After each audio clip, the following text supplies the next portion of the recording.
Bonjour, ici Simon Amiot en direct de la compétition québécoise d'ingénierie à l'École Polytechnique. Je suis avec l'équipe de l'ETS pour la catégorie Design innovateur. Donc je vous demanderais peut-être de vous présenter rapidement. Bonjour, moi c'est Samuel Otis, troisième année en génie électrique. Et vos coéquipiers. Et mon coéquipier Jonathan Fortin en génie des opérations logistiques, ainsi que Thierry Pouplier, notre technicien supérieur, qui est en génie électrique pareillement.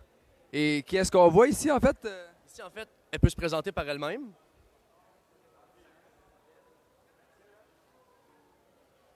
Donc ce sera pas très long. Il essaie en ce moment de faire parler Sarah qui a une reconnaissance vocale en fait. Donc on peut lui parler et elle répond aux commandes par après. Donc je vais m'approcher du son pour que vous puissiez bien l'entendre. Hi, I am a systems robot here to serve you. I am not totally functional for now, but soon I will be able to do the chores for you. Donc, comme on peut voir, Sarah est en conception en ce moment. Donc, je vous demanderais peut-être de présenter rapidement votre projet. Donc, Sarah, d'où est-ce que ça vient? C'est quoi l'objectif avec tout ça? En fait, on appelle le robot SARA, c'est un acronyme simple qui est pour Système d'assistance robotique automatisé.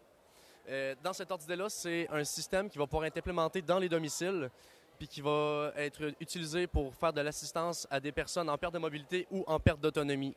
Dans cet ordre d'idée-là, le robot va être capable d'effectuer des tâches simples du domestique comme il peut servir un bol de céréales, aller chercher un objet, aider dans une tâche particulière comme lever un objet, est aussi capable de maintenir une gestion de l'horaire du propriétaire.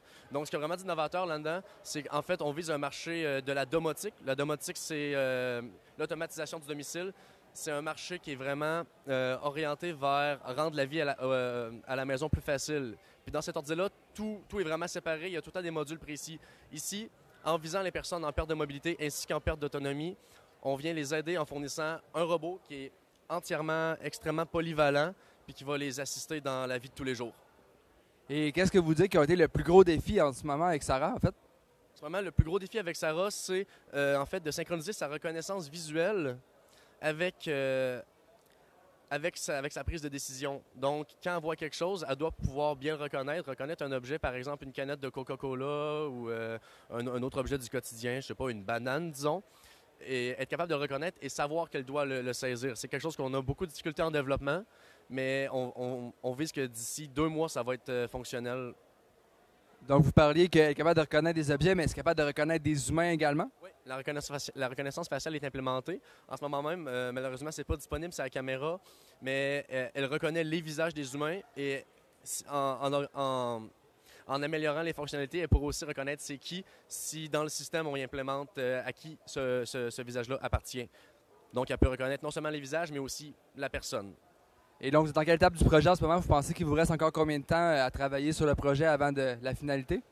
La finalité, en fait, notre but avec ce robot-là, c'est que l'été prochain, on aille à la compétition internationale, la Robocup at Home. C'est plusieurs robots du même acabit qui vont s'y présenter. Donc, nous, d'ici 3 semaines, on doit soumettre une vidéo qui montre une grande partie des fonctionnalités du robot. Et ça va être prêt parce que toute l'équipe s'acharne vraiment à construire ça.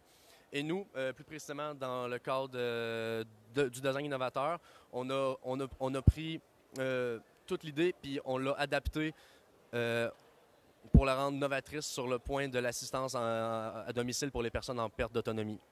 Parfait, bien, merci beaucoup à l'équipe de l'ETS. On leur souhaite une excellente chance et donc bonne chance pendant le cadre de la compétition québécoise d'ingénierie. Bonne journée.